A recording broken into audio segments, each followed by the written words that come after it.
All right, what's going on, y'all? Shawn here with the Transform Your Physical Health live broadcast. Here to answer your health and fitness questions. If it's about strength training or anything fitness, getting in shape, calisthenics, bodyweight exercise, healthy eating, all that kind of stuff. I'm a certified personal trainer. I'm here to answer your questions here live Monday through Friday at 10 a.m. Of course, unless something comes up. All right.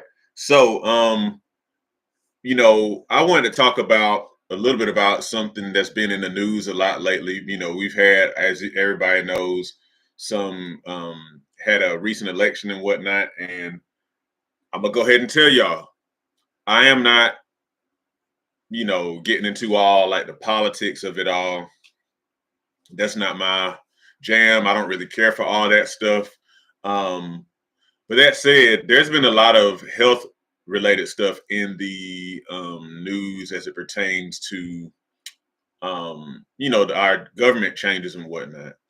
And, um, you know, uh, guy by the name of Robert F. Kennedy Jr., is supposedly possibly going to be the next lead for or the secretary of the Department of Health and Human Services.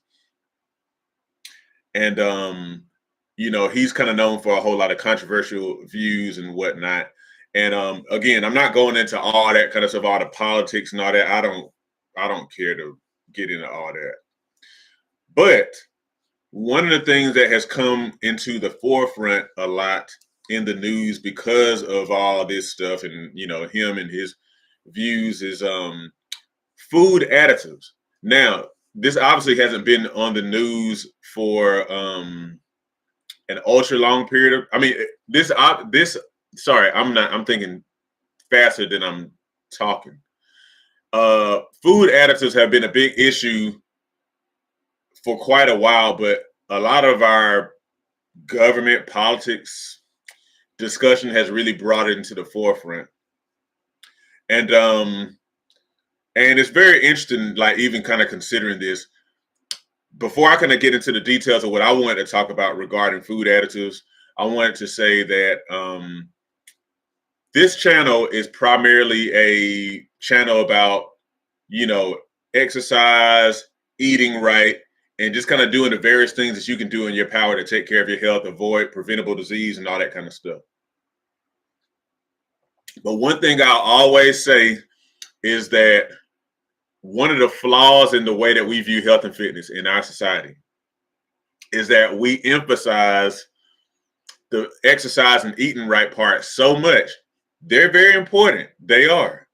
But they are by no means the only things that you have to do. And so what happens is I think we leave these gaping holes in the maintenance of our bodily health because we don't consider everything. We don't really understand, even for example, that part of what affects your physical body is your mental state, your emotional state, has very real effects on your body because every part of you is connected. That's the way that we were created. That's the way we were made, or just the fact that I talked about it in something recently, how, we have all these plastics that are literally, according to what experts are saying, they're literally everywhere around the world now because of factories pumping all this stuff into the atmosphere, and it spreads worldwide, and it's in the bodily tissues of humans, even our our children, our babies and unborn babies and stuff like that, and animals and plants and everything. This is like, these are things that affect us, but because they're kind of like out of sight, they're out of mind. And so we just more so focus on the eating right and exercising. But these things tend to have a link to obesity and to various other, neurological issues and cancers and all these kind of things. And we just don't know. And because we don't know, we just don't really think about it. But all of these things matter. So you got to get the eating right. You got to get the exercise right. You got to get the sleep right. But you also, if you really want to take care of yourself, you have to be mindful of chemicals and toxins and whatnot. Because, like, again, any of those things get into your body. What's the term? It's bio what is that term? Oh, like bioactive, I think it is.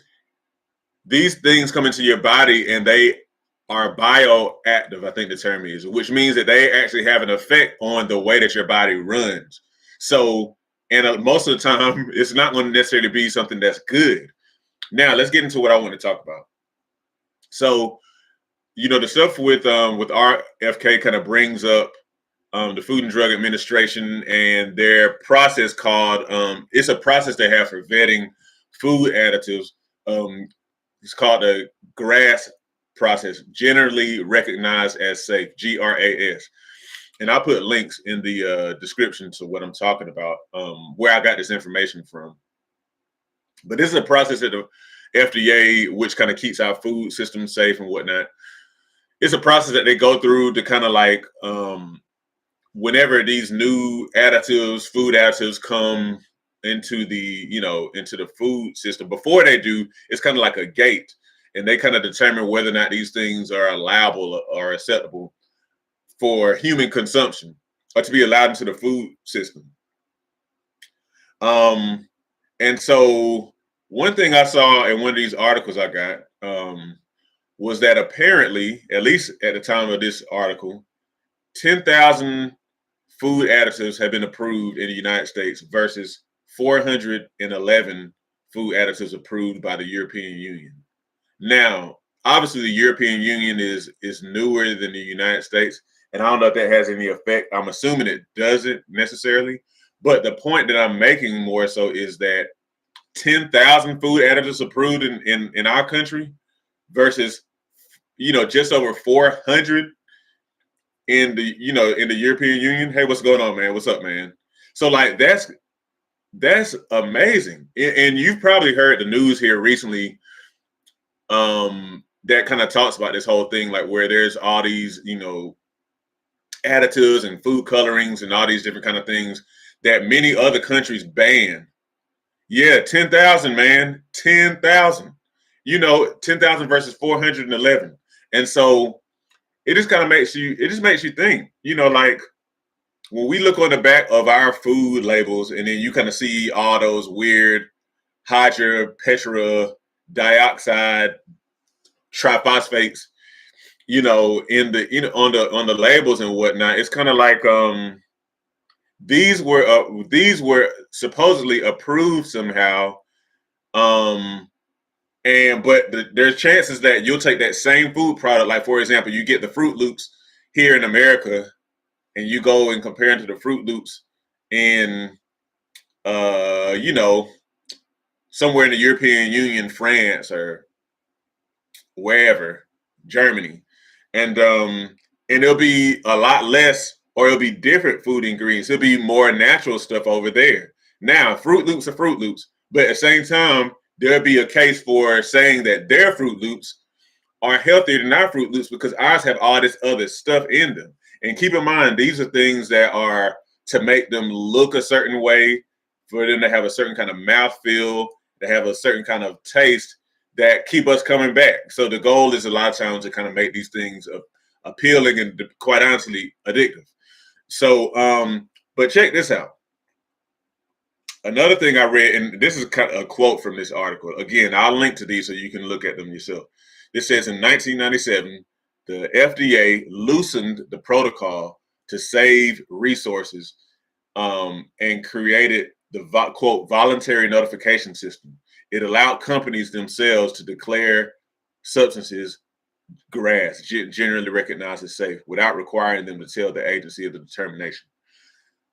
So again, just to kind of break that down, the FDA, for the purpose of saving their own resources, kind of maybe streamlining things. I don't know if it was like, well, I don't know. I'm not going to speculate. But anyway, the FDA loosened the protocol for allowing food additives in by creating the quote voluntary notification system where companies themselves can declare substances generally recognized as safe without telling the FDA of their determination that a substance is recognized as safe. So think about that. Now, I'm not saying that all these companies out here are just like nefarious, evil, and all that. I'm not saying that, but just hearing that, that's very problematic. So if you think about all the foods and stuff that we have in our food system, we're kind of going out here and we're buying stuff, and obviously there's always a personal responsibility. This is why I do my channel, to kind of help you to be empowered, so that regardless of whatever any system, any administration does, you're responsible for your own health. So you're doing your research. You're getting your exercise and your sleep. You're looking at the back of food labels and buying mostly fresh produce and lean meats and all that stuff. But these companies that are making major profits, being allowed to kind of decide themselves whether stuff is safe or not. So case in point. So I was thinking recently about talking again about like hydrogenated oils. And so, we all know about Crisco. Most of us had it somewhere sitting on the countertop growing up. Vegetable shortening, replacement for lard and tallow and stuff like that. And it was, when it came out in the early 1900s, it was touted as this just amazing, healthier replacement for tallow and lard. It had a similar consistency. It made good biscuits, all that kind of stuff. Then you fast forward a few decades, and then you start seeing the heart disease start to like really go up. And then here within the past 15 or so years, you start to hear all this stuff about trans fats. Man, these things stay in your arteries and they're causing heart attacks and strokes and this and that and whatever.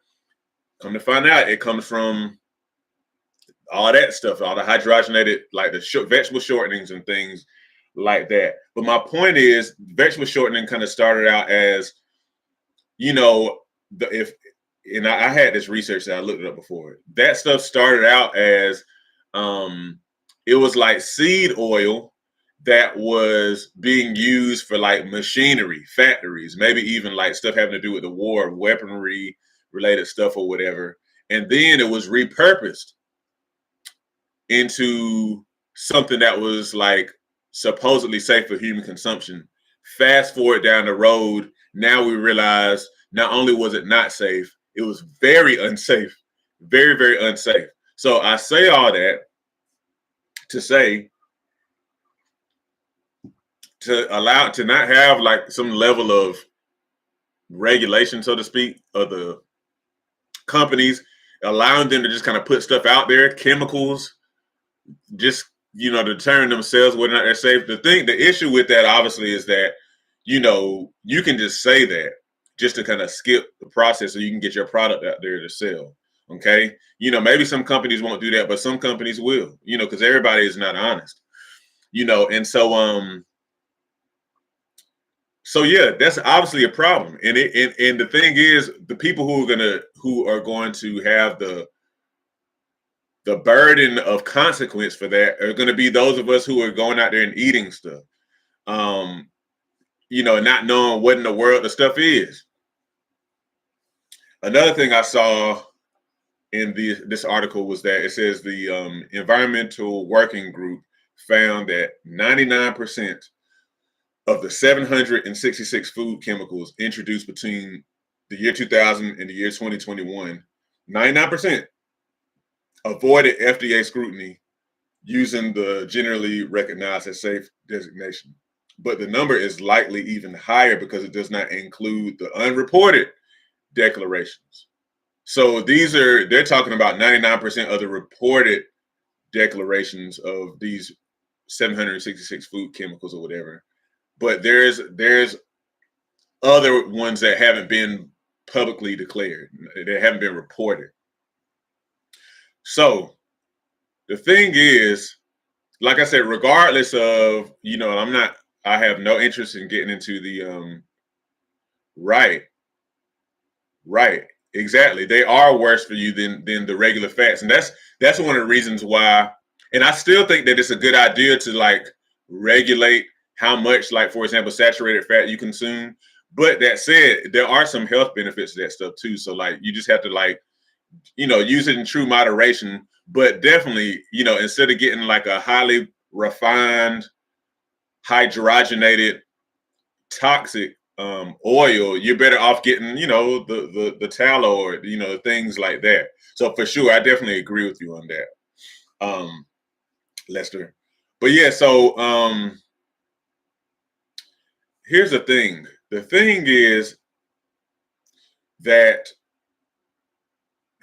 for us to have all these chemicals and additives in our food system, even considering, our country being what it is, and then to consider that you'll go somewhere else and they don't allow that stuff, you know, um, I'm just like, no, man. So like, again, this is why one of the main reasons why Shawn has a YouTube channel, because I always want to encourage you, regardless of what anybody does, regardless of what anybody puts inside of their food, I want you to understand that there was a time when all this stuff didn't exist.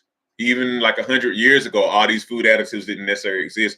And for example, people made a lot of their food from scratch, and so they weren't doing they didn't have all that stuff. That's a lot of why we have a lot of additives, because of trying to there's the challenge that companies have of creating food that tastes good, that lasts long, and then that people want to come and get. And so what happens is, to make food last longer, a lot of times you have to preserve it. And for food to taste good after being, frozen or on the shelf, you hyper sweeten and hyper salt it,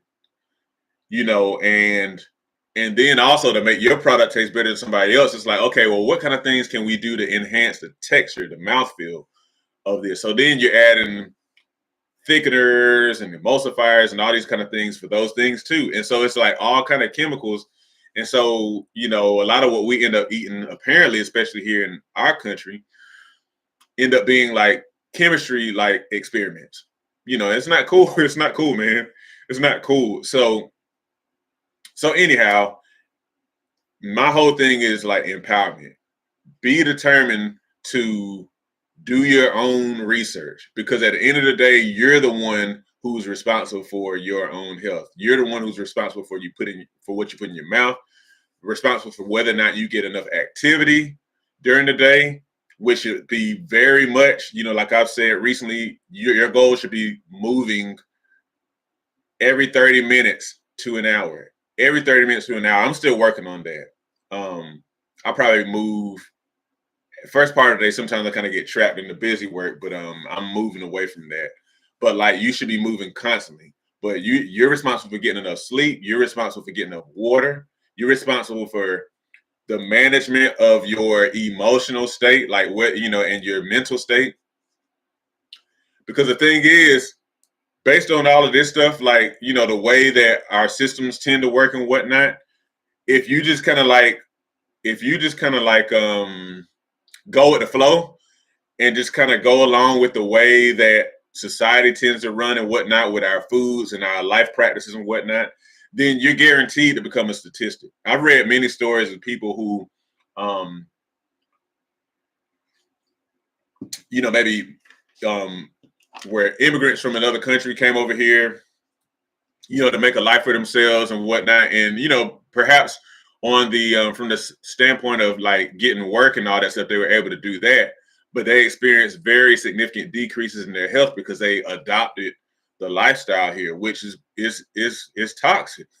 It just is. And so, like, it's a story in my mind in particular of a young man who was Jamaican, and he came over with his family, and he experienced a very significant decrease in health at a young age. But then he went back to kind of eating the ways of his parents and grandparents and whatnot. A lot of fresh foods, fruits and vegetables, all that kind of stuff, and not eating all the burgers and fries and all that stuff. And then he not only like improved his health, but he had a very healthy looking physique and all that kind of stuff. But he had to go back and adopt the eating practices and the lifestyle practices of, his people from where he came from. So anyhow, But so yeah, I just wanted to talk about that. Like I said, I'm not really interested in talking about all that politics stuff. But I think, the fact that this stuff is in the news does bring up an important topic. And then it underscores the fact that you and I need to be, you know, proactive about our own health, regardless of what anybody in charge does. We have that's us. That's you and I. So remember, I have a ton of things I talk about on health and fitness topics, again, from exercise to eating right. I post my meals sometimes. I you know, talk about some of my various exercise practices and sleep and all these things that are related to looking better, feeling better, and taking responsibility for your own health. And so make sure you browse through the channel. Make sure you subscribe if you're not already subscribed. I'm gonna let y'all go so I can kind of get on to some other work. But thank y'all for those of you who popped in, for those of you who commented, for those of you who liked. I appreciate it. And I'll be here, Lord willing, again tomorrow at 10. I'm usually doing this live Monday through Friday at 10 a.m. So y'all take care, and thanks again. Have a good day.